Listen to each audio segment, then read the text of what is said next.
Welcome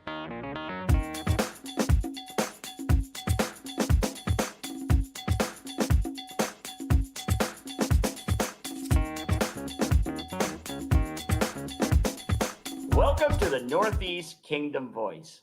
I'm your host, Scott Wheeler. Today's guests are the owners of the Three Branches Café in Island Pond. I will let them introduce themselves. I'm Pierre Gervais from Island Pond, Vermont. And I'm Erin Miceika. I live here, but I'm not from here. Now, where are you from? I'm originally from the Chicago suburbs, but I have bounced around a lot all over the United States and the world, actually. So, well, first of all, to the viewers and listeners, as you might know, Pierre is no stranger to the show. Throughout probably the last 15 years, he's been on periodically. Including his years as an officer in the U.S. Army. So first of all, Pierre, why did you decide, after living such an illustrious career all over the world, why did you decide to settle back home in rural Northeast Kingdom? First, you'd have to define illustrious career. I think it was a career. Coming back home was always on my mind. When I left in 1989, Island Pond, the Northeast Kingdom, was always a place that in the back of my mind, was always a place that I would want to come back to. Obviously, I have a lot of family up here, and so it just made sense from that perspective. And what did you think about moving to the Northeast Kingdom? I was excited about it. When I first visited, I thought it was beautiful. And I also grew up watching the classic Christmas movie, White Christmas. And so I had always had this imaginative idea of what Vermont looked like. And so I was like, ooh, Vermont, it's so beautiful. And it was wintertime and it was gorgeous. So it was an easy decision. And so you mentioned you've traveled around the world. Were you involved in the military as well? I was a Department of Defense civilian, so connected to the military, but not active duty.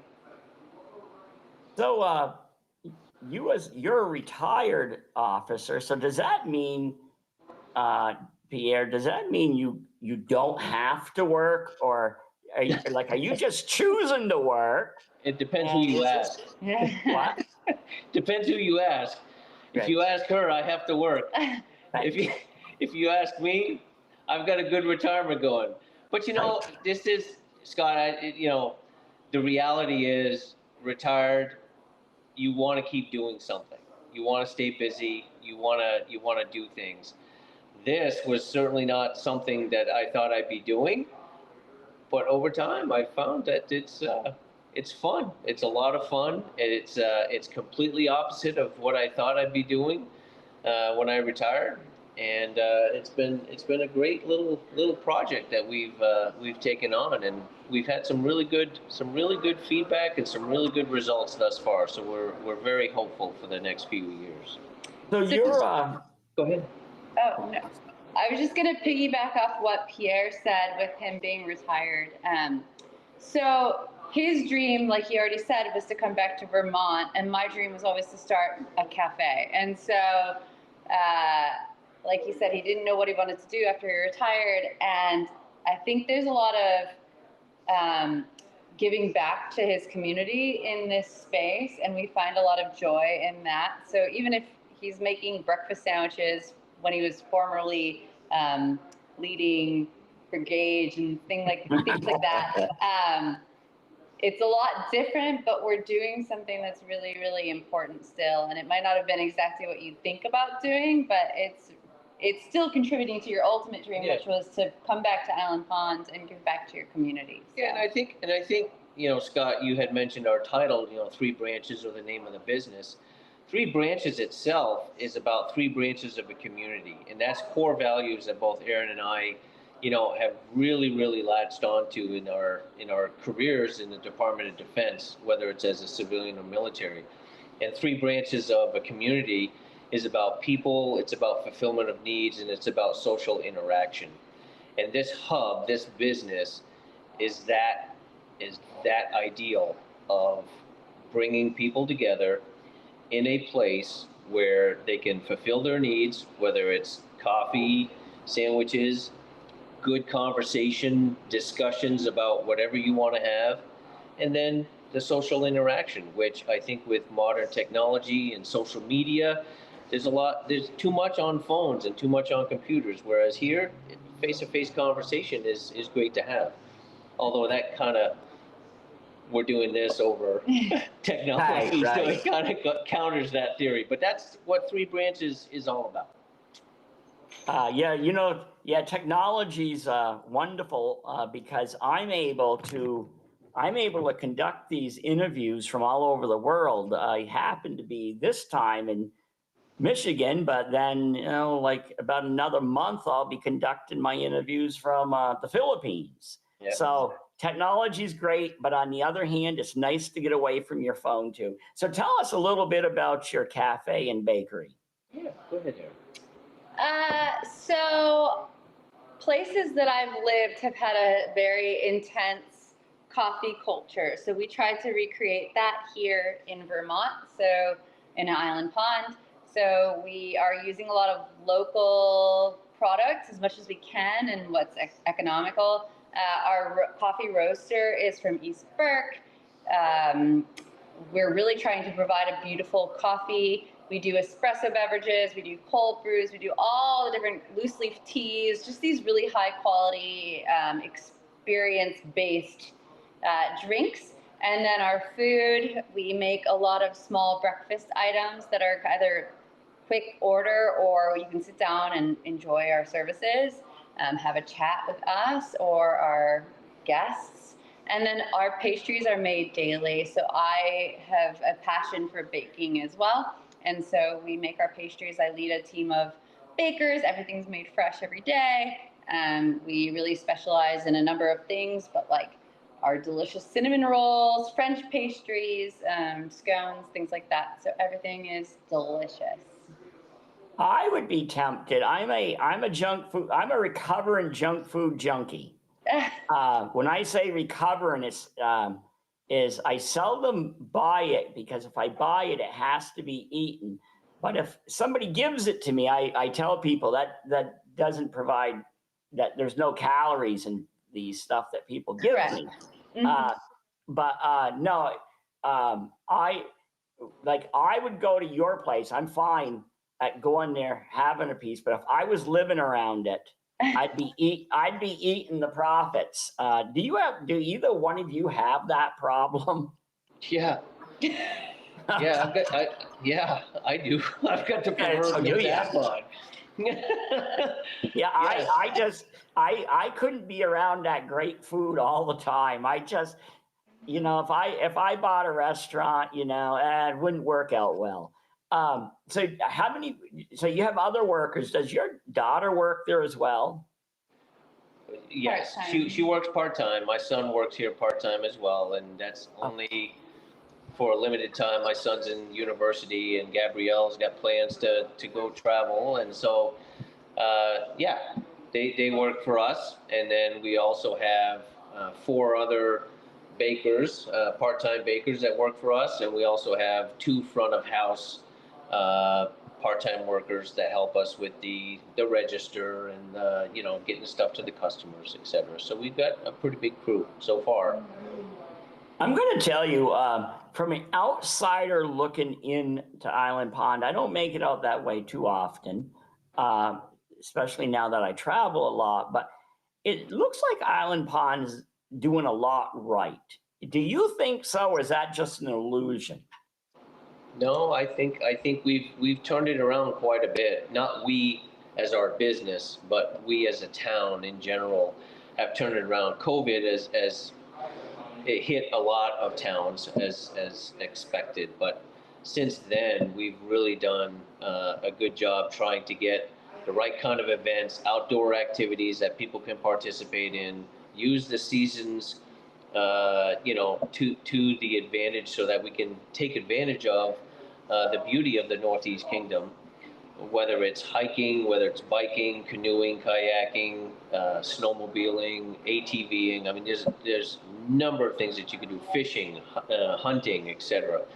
So I think, yes, Island Pond is changing. I mean, there's businesses that are, we've opened here in January. There's another business that's going to open down the street and by December. And it's really, I think it's doing well. Yeah. So. I agree. I think also we have a lot of events that happen here. So we've been really lucky with a momentum for events and activities and just 4th of July parades and things. It's just, and live music. So it's really come to something. Yeah. So let's go back a little bit, Pierre. What was the Island Pond of your youth back in the 70s and 80s? When you say what was it, what do you mean? What was Island Pond like? What did it mean to you? Was it still a railroad town, as in a bustling one, or had the railroad largely disappeared by then? It was on its decline. Yeah, so the railroad was on its decline. Ethan Allen factory was still around at the time. We had a lot of Ethan Allen factory in Orleans and out in Beecher Falls. There was one here in Island Pond. So it was still bustling. It was a pretty big population compared to now. I think now we're down to 900 something folks in Island Pond as a community. Back then, you had well over 3,000. But the world has changed. People want to do adventures. They want to leave and go do things. And what we're seeing now, to go back to your other question about what's Island Pond like now, is we're seeing a lot of the people that grew up in this town actually come back and want to live here and raise their family here, and whether it's their kids and all. So I think it's changed for the better. And back then, obviously there was a number of businesses, but I think I'm slowly seeing that change to get to. And you grew up in one of the businesses. Yeah, my dad had the market in town. It's now the Kingdom Market, but my dad had JP's Market back at the time. Yeah. So what is your future with the bakery and cafe? Do you plan to add on? Do you plan to plan to become the next Starbucks?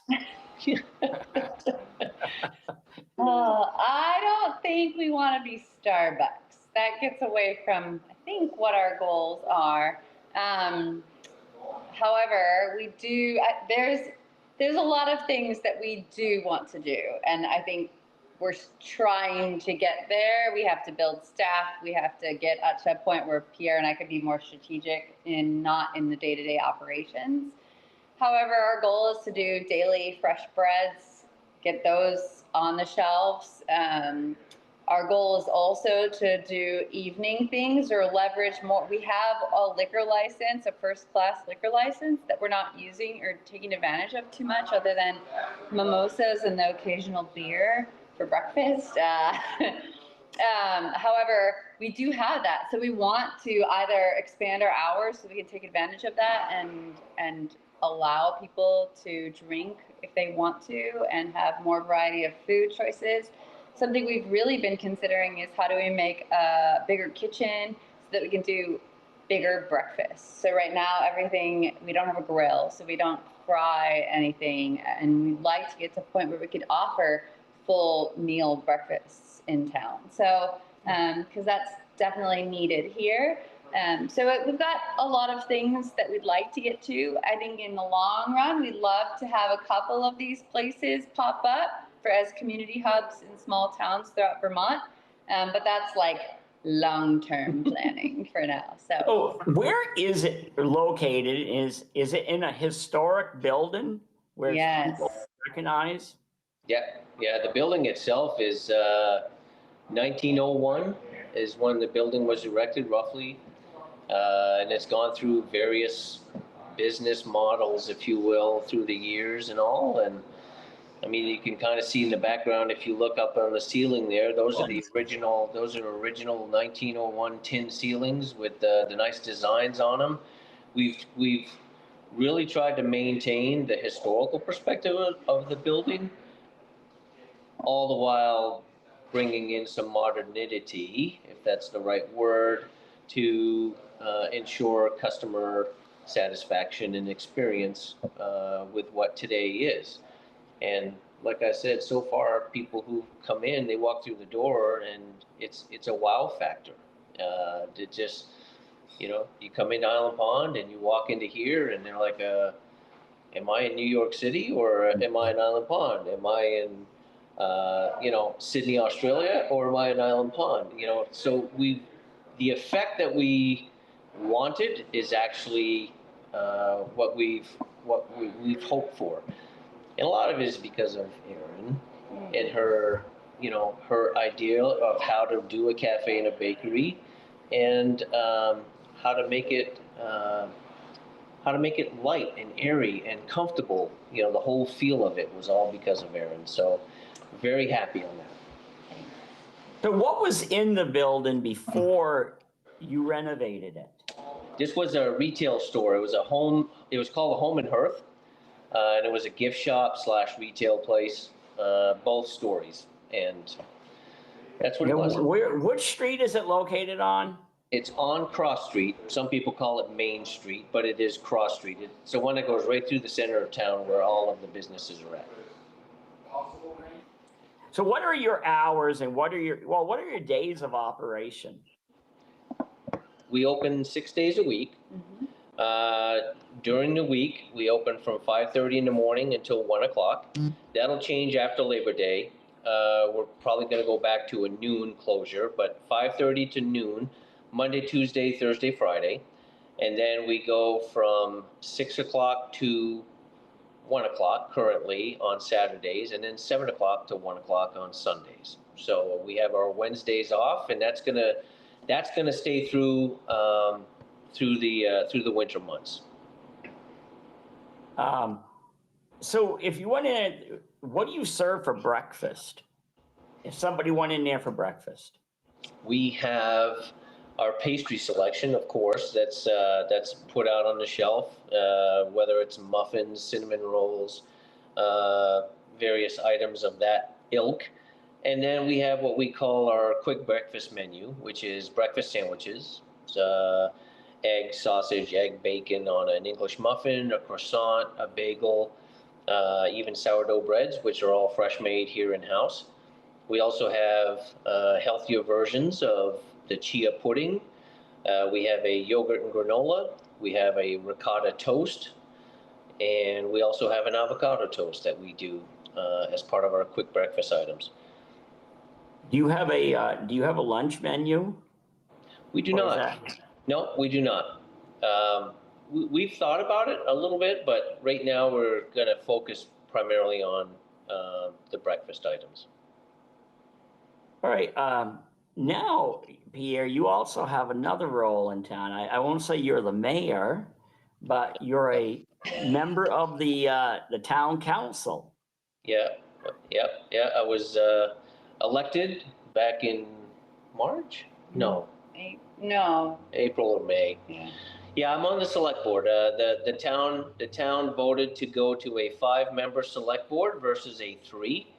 That was approved by majority, and then we had to do a separate election for the extra 2 seats, of which I got one of them. And yeah, it's been an adventure ever since.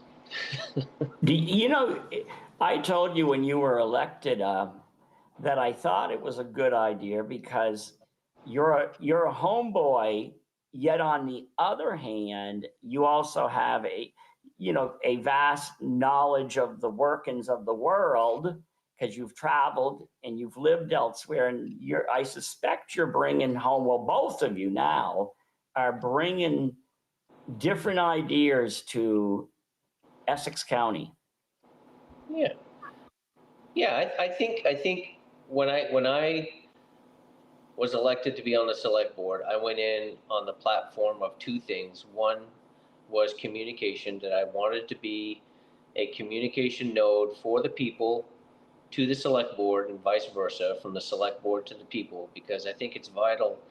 The information that happens in that board doesn't necessarily get out. And sometimes people have, concerns and ideas of what they want to bring to the town, and that needs to be communicated back. The other one was just a full understanding of the budget and how it works. Everything obviously operates on money, and it's something that most towns in Vermont don't have a lot of. And so being fiscally responsible and understanding the budget and why we do things, I think is sort of that sub-paragraph to the communication perspective. And that's what I brought in. No, Erin, how has the adjustment been for you to move from, say, Chicago to Island Pond, just a little town? Oh, that's a good question. So I love that there's no traffic. That's great. Like, I really love that. It's so nice to just be able to drive and go. And I love the beautiful scenery and the foliage, and just, I always say to people that we're so lucky to live in a place where people come on vacation and like seek refuge from places that they live. So we live here. We're lucky enough to live here. On the other end, it's very complicated when I intend to make a recipe and I go to the grocery store and they don't have cilantro or whatever, things that are not as common or unique items. It's a little bit harder to find. I miss shopping sometimes, things like that. Amazon takes 3 days to arrive, or a week. So it's an adjustment, but it's not a bad adjustment. It's actually quite humbling, I think. So, My partner, who's from Asia, she could sympathize with you about trying to find ingredients in the Northeast Kingdom, or the other place where we live is rural Michigan. Yeah, that's a challenge. Hey, I was thinking though, when you said you don't miss the traffic.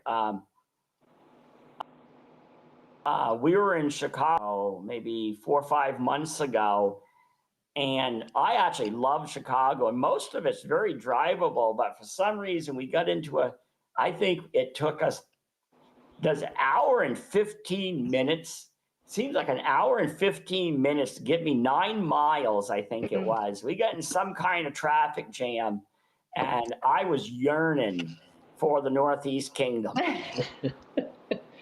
Yeah. Exactly. And then I've lived in the DC area, and that traffic's atrocious. So I'm very grateful to be here. All right. Well, I think we're just about ready to wrap up. Do you have anything more you'd like to say? And Pierre, are you going to hold can you believe it? We're going to be on our 40th, 40 years have passed since we graduated from high school this year. Do you feel like in my mind, I have an illusion that if I stay away from cameras, which isn't easy, and mirrors, I actually think I'm 35 years old until I realize my kids are, I think, 38. Got any big plans for a reunion? It's Labor Day weekend, and so it's going to be it's going to be a busy one for us here at the Café. But as you know, the class of '84 is having something at Kristen Mason's place up in Morgan. Basically, bring your own, where we can all gather and just kind of commiserate and talk about. Remember the time when you were this, and sports you played, and the activities that you did, and what you've done since you graduated high school. I think there's always a good place for that, so it's kind of like people, social interaction, and fulfillment of needs, but through the high school reunion. But that's going to be on Saturday, the 31st of August, Saturday afternoon at Kristen Mason's place. And we think we put a poster up on Facebook for those who are on Facebook. Okay, well, thank you both for coming on. It was great to have you, and I love these Northeast Kingdom success stories. I get, I feed right on them. Of course, my idea of success is an individual thing, but I think Pierre, you are certainly one of the success stories that came out of this area, and now you've brought Erin along with you. Yep, and she's made me more successful. Okay, well, thank you for coming on. Thank you. Thanks a lot. Take care, And Scott. thank you for tuning in to another segment of the Northeast Kingdom Voice.